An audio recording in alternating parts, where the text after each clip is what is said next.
born again and Ngiyamthanda uNkulunkulu I love Christ ngokuba wangithanda yena. because he loved me first.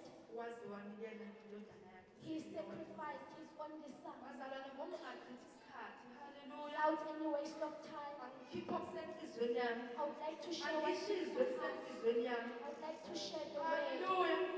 Ngoba ungachithi isikhathi. without a waste of Nangenxa time. ukuthi bengaselile. How I Hallelujah. Futhi bengaselile. Hallelujah. Njengoba usho bamfuneka. Ukuthi omunye ukuhlela ukuthi uzophathizwa hambe oprepare. Ngenxa yokuthi bengihleli kasisi. I was seated Umyalezo there. wafika ukuthi angize ngizoma phambi The kwebaba. message came to Ngizosho me lokho okusenhlizweni to yami. come and share what is in my Hallelujah. heart. Ngizosho lokho okuthiwa ngikusho ngizilale I'll phansi. share what is in my heart. Ayibonge inkosi. Amen. Genesis 1 The book of Genesis chapter 1 verse 28. verses 28. Hallelujah. Oh, sizoqala ku-26. Hallelujah.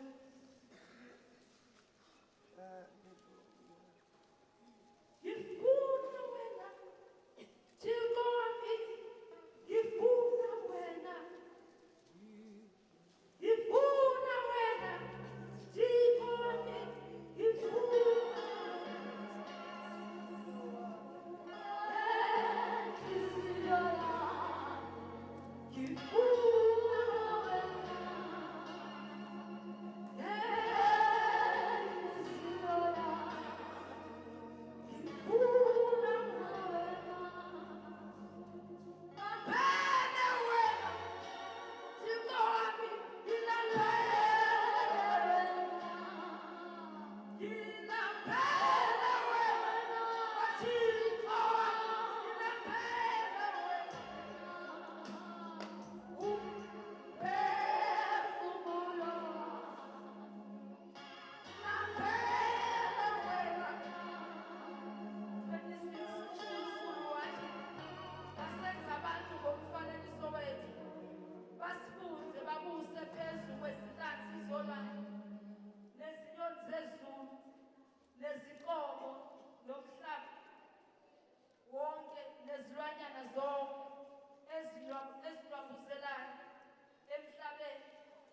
uNkulunkulu wayesemdala umuntu ngomfanekiso wakhe. Wamdala ngomfanekiso kaNkulunkulu. Wabadala owesilisa nowesifazane. uNkulunkulu wababusisa.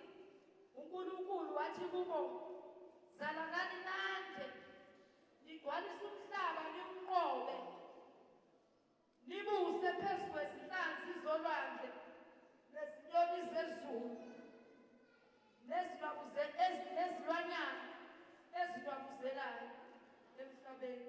Ngithandaza mama uMthembu.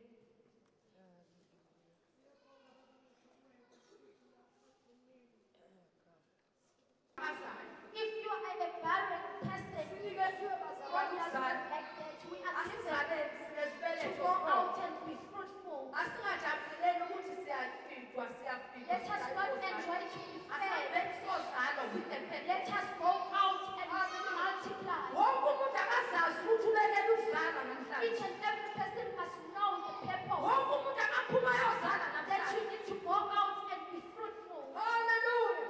Ngokuhlangana nje noNkulunkulu. by meeting with God. uNkulunkulu uzokufundisa ukuthi zala. God will teach you how to give birth. Hallelujah. Amen.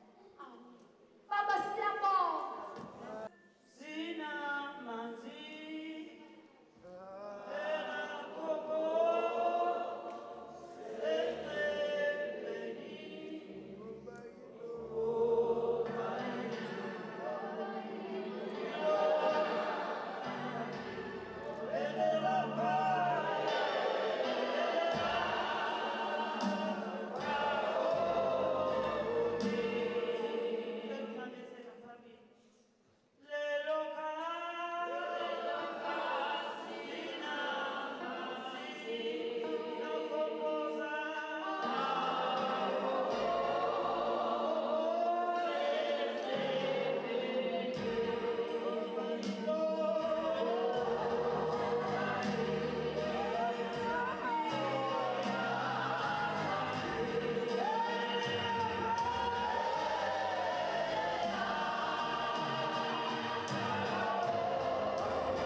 impilo leBhayibheli the Bible's culture. lithi ma owesifazane egana owesilisa When a woman gets married to a man, owesilisa eganwa owesifazane and a man takes a woman to be a bride, uma sekushadiwe when they are in marriage, ngokwezwi lenkosi by the word of God, ila kuvela khona abantwana that is where the children are being born. noma kwenzeka bazalwane abantu bezana bengashadile Even though some children are born out of wedlock, kodwa ke ngeqiniso ngokweBhayibheli uzalwa emva kokushada according to the Bible, children are being born after the marriage. nakhona eBhayibhelini kwakukhona oJafta In the Bible, there were also Jephthahs, ababezelwe kuthiwa amadodana eyifele which were born like sons of the harlots. kodwa mase bekuJesu But when they came to Jesus, uNkulunkulu wanika ngayo uJafta ukunqoba but God gave Jephthah to conquer. abafowabo sebemxoshile bathi ngeke ifa likababa silidle nendodana yesifele After the other brothers had sent him out, kodwa ke kwenzeka but it happened. iphuzu lasekuseni lithi zalanani nani The Bible says, let us multiply and be khona fruitful. kuyiqiniso ukuthi uma umuntu nje ehlangene noJesu It is truthful that if you have met Christ, njengoba uPaul ethi nginendisile as Apostle Paul says, I have given nginishadisile I have sent you out to nginiqalisele I have given you out to the marriage, to a man. wonke umuntu ofinyelele la emgane ngempela uJesu Everyone who has gotten married to Christ, bazalwane ngeke kwenzeke angazali there is no way that you cannot multiply. omunye umuntu uyayibuza ukuthi pho mina yini Some people ask themselves, how come I don't multiply? ngicela nawe uvume ukushada noJesu You must agree to be in marriage with Jesus. uma isifebe saseSamaria When the woman from Samaria, sishintshela amadoda changing every man, sesilale namadoda awu-5 having affairs with 5 men, siphethe eka-6 and also having the 6th man. uma nje ehlangana noJesu When she met Jesus, ngicela ukuphinde bazalwane uma ehlangana nje noJesu when she met Jesus, uma ehlangana nje noJesu when she met Jesus, isayini yokuqala yokuthi uhlangene noJesu the first sign that she has met Jesus, isimangaliso the miracle, wazala imphefumulo eSamaria she gave birth to more souls. imphefumulo ivelaphi Where are the souls? ivele kutheni nesisone besaziwa That the sinner that was found, sesihlangene noJesu she has met Jesus. uJesu ongene phakathi kwakhe The Jesus that has gotten into the woman, wamkhuleliswa and she got pregnant. wamkhuleliswa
isikhathi sokudlalisana nokukhohlisana siphelile.